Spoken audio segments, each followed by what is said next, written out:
국어하라 감동하라. 안녕하세요. 감동국어학원입니다.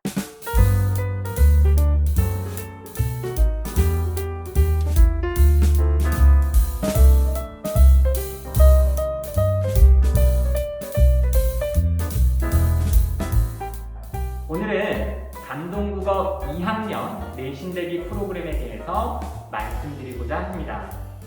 본론에 들어가기에 앞서 여러분들에게 먼저 결론을 말씀드리도록 하겠습니다. 주변을 보면 벌써부터 내신을 포기하는 학생, 이른바 나는 정시파다, 나는 정시러다 라는 학생들이 분명히 있을 겁니다. 그러나 여러분들 절대로 내신을 포기해서는 안 된다라고 말씀을 드릴게요. 조금이라도 내신을 올리려고 최선을 다해서 노력해 주셨으면 좋겠고요. 적어도 유지하려는 최소한의 노력 정도는 해주실 것을 당부합니다. 왜냐하면 우리가 내신을 포기하는 순간 현실적으로 수능을 제대로 준비할 수 있는 학생들이 많지 않기 때문입니다.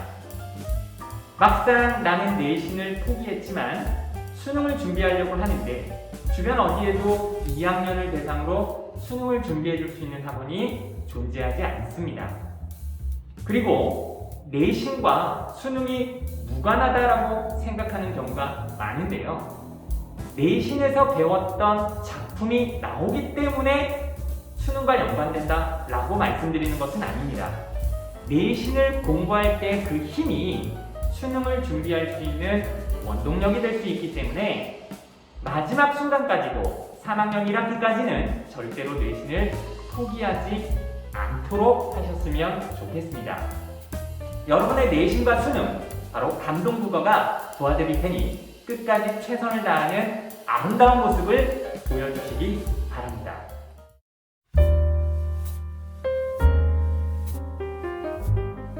자, 그럼 감동국어 학원과 함께할 14개 학교를 소개해 드리도록 하겠습니다. 먼저 망령고가 있고요. 그리고 서대전고, 그리고 대성고, 동대전고, 분산여고, 대덕고, 유성여고, 보문고, 충남고, 지족고, 그리고 괴정고, 유성고, 대전여고, 마지막 대전예고, 이렇게 14개 학교 학생들은 감동국어가 내신을 끝까지 책임지도록 하겠습니다.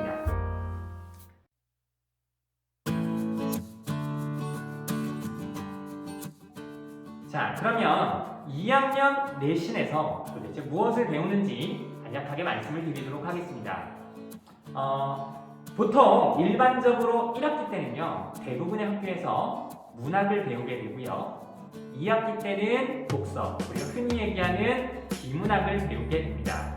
물론 대전 예고 같은 경우 1년 동안 문학을 배운다는 차이가 있습니다. 그리고 일부 학교는 2학기 때 언어와 매체, 즉 문법과 관련된 부분이죠. 앞으로 선택하게 되는 부분인데요. 언어와 매체를 배우는 학교도 일부 있습니다. 나중에 다시 말씀을 드리겠지만 언어와 매체를 배운다라고 했을 때 매체와 관련된 부분은 대부분 수행평가로 진행이 되고 본 수업에서는 그리고 지필평가에서는 언어, 즉 문법과 관련된 내용만 나온다는 점 알고 계셨으면 좋겠습니다. 자, 그럼 2학년 1학기 과연 무엇을 배우게 될까요? 그렇습니다. 2학년 1학기에는 거의 대부분의 학교에서 문학이라는 과목을 배우게 됩니다. 문학이라는 과목을 배울 때도 교과서 중심으로 진행하는 학교가 있고요. 교과서 이외에 외부 부교재를 사용하는 학교도 있습니다. 그리고 세 번째로 교과서 이외에 EBS 강의를 활용하는 학교도 있습니다. 자, 이렇게 교과서 중심인 학교도 있고 교과서 이외에 외부에서 판매하는 부교재를 사용하는 학교도 있고 혹은 EBS 강의를 활용하는 학교들도 있습니다.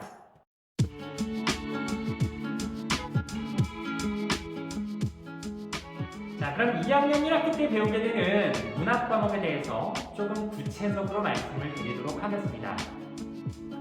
문학 교과서를 배우건 그리고 문학 교과서 이외에 부교재를 사용하건 그리고 문학 교과서와 EBS 강의를 병행하건 시험에서는요 배웠던 작품만 출제되는 것이 아닙니다. 참고로 작년에 대성고 1학기 중간고사 시험지에는요 제시문으로 주어진 작품 그리고 보기에 제시된 작품 그리고 선택지에 나온 작품의 일부 이 작품들의 수를 다 세고 왔더니 무려 42개의 작품이 시험지안에 들어가 있었습니다. 이렇게 수많은 작품들 과연 다 예측해서 예상해서 대비할 수 있을까요? 교과서에 수록되어 있는 혹은 부교재에 제시되어 있는 메인 작품을 우리가 공부했다라고 칩시다. 그런데 보기에는 우리가 배우지 않았던 다른 작품이 제시될 수도 있어요. 그 메인 작품을 아무리 열심히 공부했다 하더라도 부교재에 제시되어 있던 EBS에서 배웠던 그 작품들을 다 기억하고 있다 하더라도 처음 보게 되는 이 보기에 제시되어 있는 작품 혹은 선택지에 제시되어 있는 작품에서 출제자가 의도하고 요구하는 것을 제대로 분석하고 이해내지 못한다면 내가 메인 작품을 아무리 열심히 공부했다 하더라도 여러분들 좋은 결과가 나올 수는 없을 겁니다. 그래서 여러분들이 앞으로 1학기에 내신에서 좋은 성적을 받기 위해서는 기본적으로 메인 작품들 열심히 하셔야죠. 기억할 수도 있어야죠. 출제 가능한 예상 선택지들 어느 정도 문제풀이를 통해서 여러분들 가지고 있어야 됩니다. 그러나 근본적으로는 처음 보는 작품들의 메시지를, 의미를 파악하고 읽어낼 수 있는 독해력과 선택지에 제시되어 있는 문학 개념을 본문으로 연결해서 혹은 보기로 연결해서 찾아낼 수 있는 개념적 지식과 적용 능력 그것이 없다면 여러분들 좋은 성적을 받기가 어렵습니다. 그래서 감동국어에서는 2학년 1학기에 배우게 되는 그 문학과 관련된 다양한 개념들과 그 많은 작품들 선생님이랑 열심히 같이 공부하겠지만 근본적으로는 여러분들이 처음 보는 작품을 읽어내고 이해할 수 있는 힘을 기르는데 모든 노력을 다할 겁니다. 그래서 여러분들이 시험에서 처음 보는 작품이 등장한다 하더라도 당황하지 않고 해결할 수 있는 힘을 길러드리도록 하겠습니다. 어떻게 대비하느냐는 이 다음에 이어서 설명하도록 하겠습니다.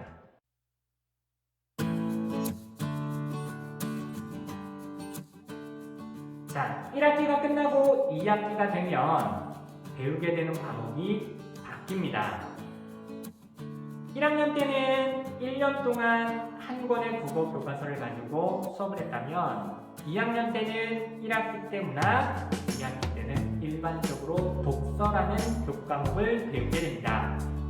이 독서라는 교과를 배우게 될 때에 많은 학교들이 학력평가라는 문제를 활용하곤 하는데요. 조금 더 구체적으로 설명을 드리자면 1학년, 2학년이 보는 모든 모의고사는 교육청이 출제한 학력평가입니다. 그리고 3학년에 올라가면 학력평가도 진행되지만 수능을 출제하는 교육과정평가원 들어보셨죠? 수능을 출제하는 교육과정평가원에서 수능을 보기 전에 2번의 모의평가를 진행합니다. 그걸 우리는 6월에 보게 되고요, 9월에 보게 됩니다. 그래서 흔히들 6모, 9모 이런 식으로 이야기를 하는데 문제의 수준과 지문의 난이도는 학력평가보다 다소 높다라고 말씀드리겠고요. 그리고 결국 목적 자체는 조금 다릅니다. 학력평가는 말 그대로 학력을 평가하는 시험이고요. 교육과정평가원에서 출제하는 수능이라는 시험은 대학에 입학해서 공부할 수 있는 능력을 평가하는 시험이기 때문에 학력을 묻느냐, 학업 능력을 묻느냐, 학습 능력을 묻느냐의 차이가 있겠죠. 구체적인 내용은 나중에 말씀드리고요. 그래서 일단 교과서를 사용할 때 교과서 이외에 학력 평가를 사용하는 경우가 대다수입니다. 보통은 시험 전 모의고사에서 출제됐던 비문학 독서 지문을 활용해서 변형 문제를 만드는 방식으로 연계 출제를 하고 있고요. 어떤 학교는 전년도에 학력 평가를 활용하는 경우도 있었습니다. 그런데 일부 학교는 아예 교과서는 학교에서 다루지 않아요. 그리고 수업 시간에는 6월, 9월 모의평가, 그리고 심지어 수능에 출제됐던 지문들과 문제들을 가지고 학교에서 자체적으로 부교재를 만들었습니다. 그리고 그 부교재를 가지고 수업을 하고 변형 문제로 시험 문제를 출제하게 되는 경우죠. 물론 교과서는 진도를 나가지 않았지만 교과서도 시험의 출제 범위 안에 포함시키는 경우들이 많습니다. 그런데 이 교과서 이외에 그렇게 부교재를 만들어서 사용하는 이유가 뭘까 생각해 봤더니 그 해당 교과서의 지문 수준이 지문의 난이도가 상당히 낮은 경우예요. 지문의 난이도가 낮다 보니까 학생들이 공부할 거리, 공부할 의욕 이런 것들이 생기지 않아요. 나오질 않습니다.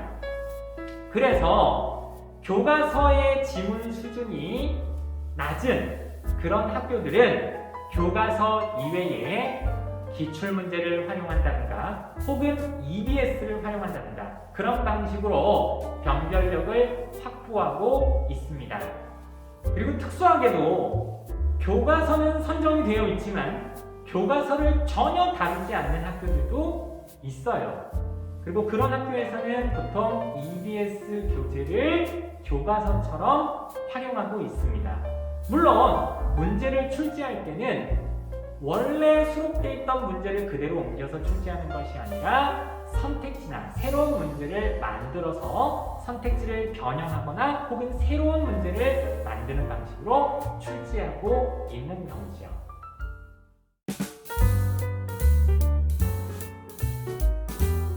자, 이 밖에도 1학기 때 문학, 2학기 때 독서를 배우는 것이 아니라 언어와 매체를 지정해서 배우게 되는 학교도 있을 텐데요. 그 부분은 이번 영상에서는 제외하도록 하겠습니다. 그럼 1학기 문학과 2학기 독서 도대체 어떻게 준비할 수 있을까요? 감동국어에서는 다양한 프로그램과 다양한 컨텐츠를 활용해서 2학년 1학기 문학과 2학기 독서 내신 대비를 완벽하게 준비할 수 있도록 구성했습니다. 자, 그럼 감동국어 2학년 내신 컨텐츠 과연 무엇이 있을까요? 일단 크게 두 가지로 말씀을 드릴 텐데 첫 번째, 출제 가능한 모든 것을 점검한다. 그리고 두 번째, 어떤 것이 출제돼도 해결할 수 있는 힘을 기른다. 감동국어는 바로 이렇게 내신 대비를 진행하도록 하겠습니다. 자, 먼저 첫 번째, 교과서를 완벽하게 분석하는 방법입니다. 교과서를 완벽하게 준비할 때, 분석할 때 일단 첫 번째로 저희가 사용할 것은 교사형 교과서입니다. 대부분의 선생님들이 수업 준비를 할 때 이 작품을 통해서 무엇을 가르칠 것인가 라는 부분을 교사형 교과서라는 것을 통해서 보통 방향을 잡습니다. 물론 그렇다고 모든 선생님들이 교사형 교과서를 100% 활용하는 것은 아닙니다. 선생님만의 가치관이 반영될 수 있겠죠. 그리고 선생님만의 독특한 어떤 방법이 적용될 수도 있을 겁니다. 약간의 차이는 있겠지만 결국 배워야 하는 작품은 한정적이죠. 그 작품의 가장 기본이 될 수 있는 교사형 교과서를 가지고 1차적인 정리를 하도록 하겠습니다. 그리고 여기서 중요한 거, 학교 선생님마다 약간의 설명상의 차이가 있을 수도 있고요. 관점의 차이가 있을 수도 있습니다. 그래서 내신에서는 절대로 놓치지 말아야 할 것이 학교 선생님은 어떻게 바라보느냐라는 부분입니다. 그렇다고 저희가 카메라로 선생님의 수업을 다 촬영할 수는 없겠지요. 그렇다면 학교 선생님이 어떻게 가르쳤는지 어떻게 파악할 수 있을까요? 그렇습니다. 감동국어에서는요, 학생들이 학교에서 수업을 들으면서 필기한 내용들이 있을 겁니다. 그 필기한 내용들을 수업 시간에 반영하여 여러분들 선생님들은 이런 관점에서 설명을 하셨다라고 저희가 학교 선생님의 방향을 반영해서 수업을 진행하도록 하는 겁니다. 그래서 먼저 첫 번째, 교사형 교과서와 학교 필기를 활용한다라는 부분입니다. 자, 그리고 두 번째, 출판사마다 그 출판사에서 만든 교과서를 학교에서 채택하고 수업할 수 있도록, 그래야 출판사에서는 이익이 날 수 있겠죠. 그렇죠? 그러려면 선생님들이 그 교과서를 가지고 수업을 하기 편하게 만들어 줘야 되고요. 두 번째로는 그 수업한 내용을 가지고 문제를 출제할 때 수월하게 문제를 출제할 수 있도록 도와줘야 됩니다. 그래서 저희는 학교별 출판사에서 제공해주는 그 문제 자료들을 수업 시간에 혹은 과제로 제시해서 점검할 수 있도록 하겠습니다. 그리고 그 이외에도 해당 학교의 기출문제 있죠. 그 해당 학교의 기출문제를 분석한 자료를 가지고 여러분들과 내신 대비를 해나가는 방법입니다. 기출문제 풀이가 아닙니다. 단순한 기출문제 풀이가 아니라 그 기출문제가 어디서 출제가 되었던 건지, 어느 부분에서 출제가 된 선택지인지, 이런 것들을 하나씩 하나씩 저희가 찾아서 분석한 족보를 가지고 학습을 하게 되는 겁니다. 그리고 그 해당 학교의 족보만 가지고 공부하는 선에서 끝나지 않습니다. 대전 지역에 있는 다른 학교들 있잖아요. 대전 지역에 있는 같은 출판사를 사용하는 학교의 기출문제도 같이 보도록 하겠습니다. 그리고 더 나아가서는 타 지역에서도 해당 출판사를 사용하는 경우들이 있잖아요. 그 학교에서는 어떤 식의 문제가 출제됐고 어떤 선택지가 만들어졌는지, 혹은 외부의 어떤 작품이랑 연결되어 출제되어 있는지, 출제 가능한 모든 것들을 살펴보기 위해서 타 지역의 기출문제까지 같이 살펴보도록 하겠습니다. 그 정도는 다른 데서도 할 수 있는 거 아닌가요? 그래서 세 번째, 감동국어만이 가지고 있는 비장의 무기. 또 영상으로 이거 노출되면 안 될 것 같은데 따라올 수 있으면 따라와봐. 말씀드리겠습니다. 저희는 대부분의 선생님들이 재수생까지 수업을 했던 수능 강사들입니다. 그렇기 때문에 지금까지 수년간의 EBS 교재들과 그리고 혹은 학력평가, 그리고 모의평가, 수능까지 다 분석이 되어 있는 분들이시죠. 예를 들면 교과서에서 A라는 작품을 배웠습니다. 그 A라는 작품은 EBS 교재 어딘가에 출제된 적이 있겠지요. 혹은 학력평가나 모의고사 혹은 수능에 출제된 작품도 분명히 있을 겁니다.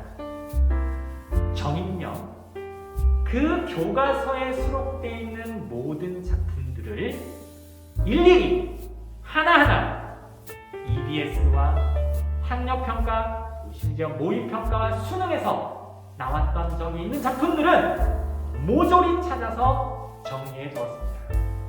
그래서 여러분들이 교과서를 가지고 혹은 출판사 문제를 가지고 혹은 족보 문제를 가지고 다 어느 정도 점검이 되었을 때 좀 더 깊이 있게, 좀 더 다양하게 살펴볼 수 있도록 하기 위해서 EBS와 학력평가, 모의고사, 수능에서 출제된 문제들까지 함께 제공해주고 있습니다.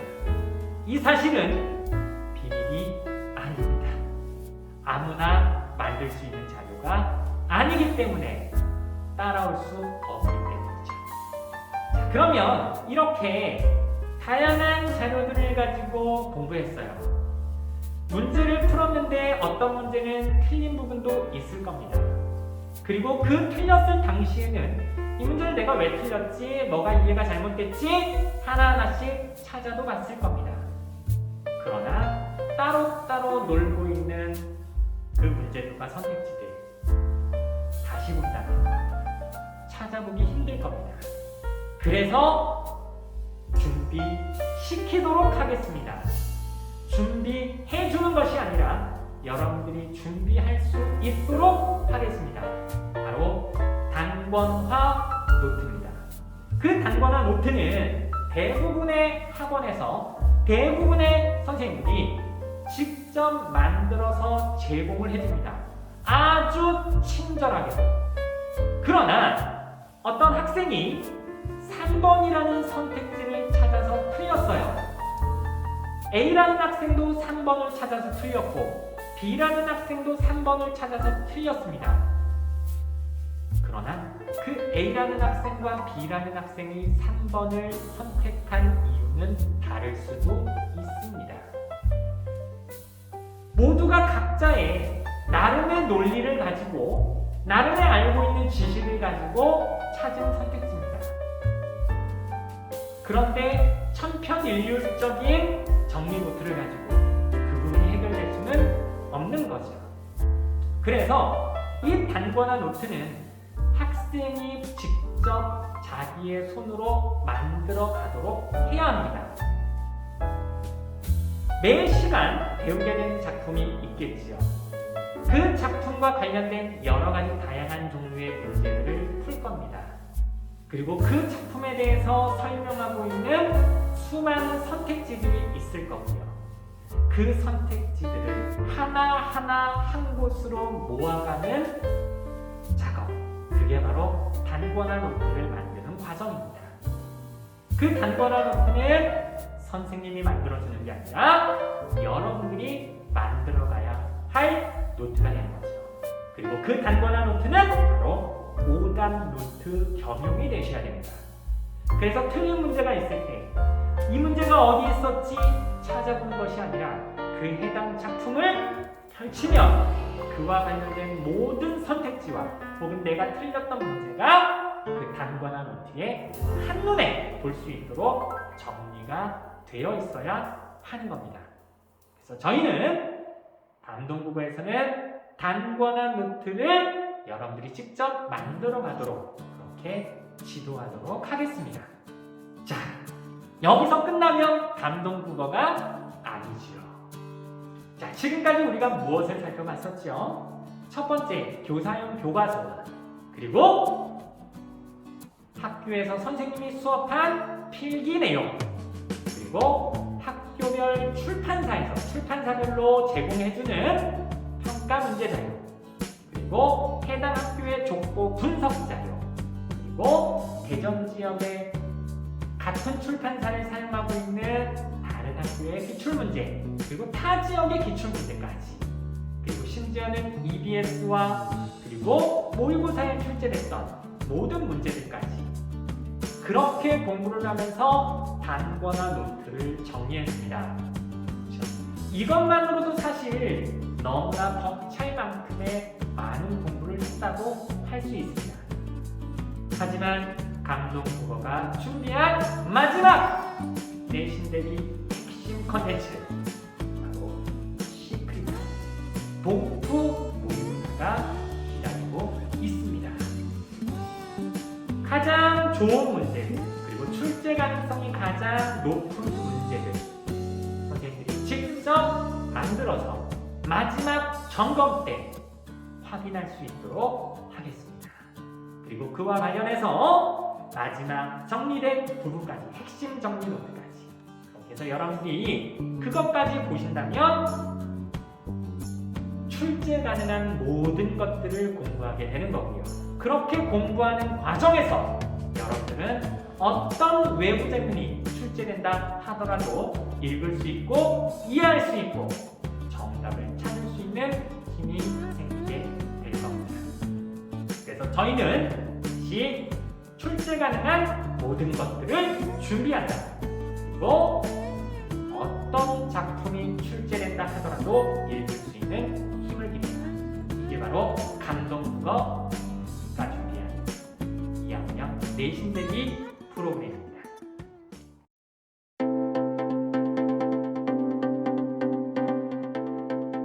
2학년 내신은 어렵습니다. 그러나 2학년 내신은 쉽습니다. 그래서 포기해서는 안 됩니다. 선생님 어렵다면서요? 근데 왜 쉽다고 하세요? 어렵다는 건 공부해야 될 게 많고 따져야 할 것이 많기 때문에 어렵다는 얘기입니다. 그럼 쉽다는 건 무슨 뜻이냐? 여러분들의 주위를 보세요.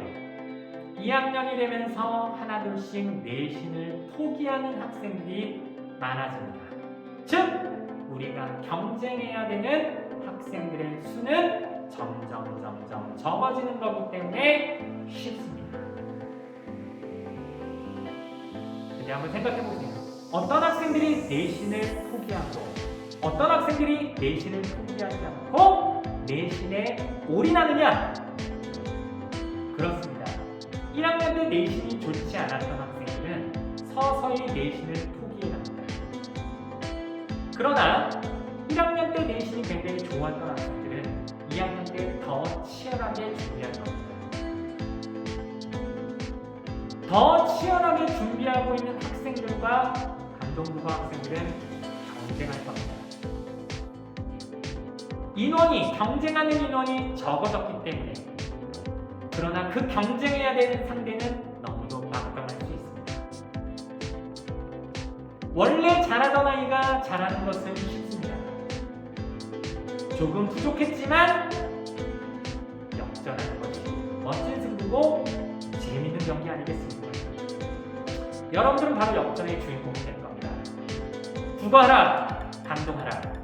대전국어는 감동국어입니다. 여러분들의 수능과 내신, 감동국어가 함께 할 테니 끝까지 포기하지 않고 완주해 내셨으면 좋겠습니다. 2학년 대전의 내신은 감동국어가 평정하겠습니다.